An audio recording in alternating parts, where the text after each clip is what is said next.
loob ng export processing zone sa Cavite. Mahigit 100 ang naitalang sugatan.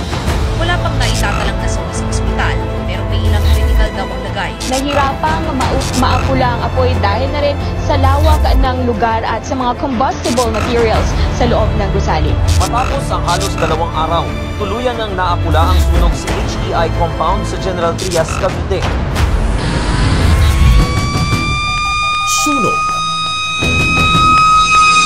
Bakit nga ba madalas mangyari ang sunog sa ating komunidad? Ayon sa talaan ng Bureau of Fire Protection, ang diwastong paggamit ng kuryente ay ang malimit na sanhi ng sunog. Ang sunog ay nagdulot ng pinsala sa halos 9,000 struktura sa kabuuan ng Pilipinas, na umabot sa pagkamatay ng halos 300 katao at naabong ari-arian na higit kumulang na 3 bilyong piso. Ngunit ano nga ba ang ginagawa ng Bureau of Fire Protection para maibsan ang dami ng mga insidenteng ito?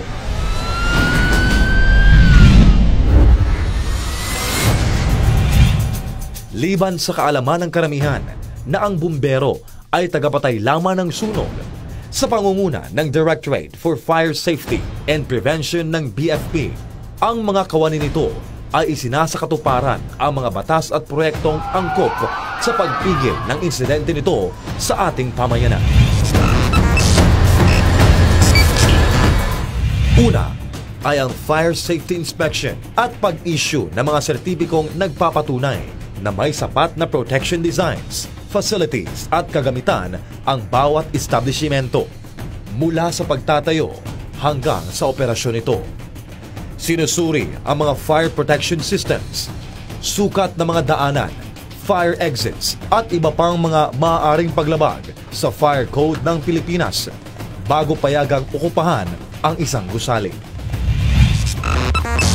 Pangalawa ay ang pagsasagawa ng barangay ugnayan sa mga pamayanan, lalo na sa mga heavily populated areas.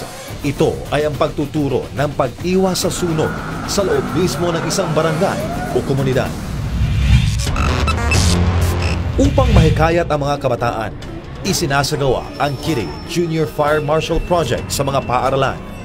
Naikonsepto at itinalaga si Berong Bumbero, ang official mascot ng ahensya, para din sa pangangailangang ito.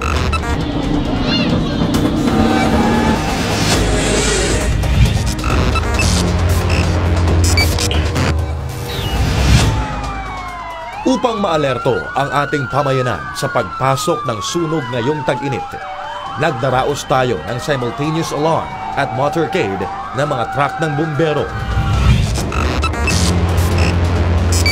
Idinaraos din natin ang palakasan sa larangan ng fire suppression sa pamamagitan ng 3rd National Fire Olympics na gaganapin nitong March 24 sa Quezon City Circle.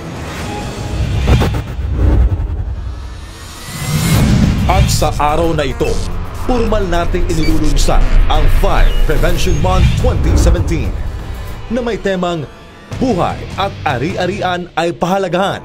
Iba yung pag-iingat sa sunog ay sa sariling pamamahay simulan. Hinihikayat namin ang bawat isa na maging mapagmasid at makilahok sa pagtanggap sa hamon na pababain ang insidente ng sunog sa buong bansa.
of Fire Protection po ay patuloy at muling-muling nagpapaalala sa inyo. Hindi po kami nagsasawa na mag-ingat po tayo.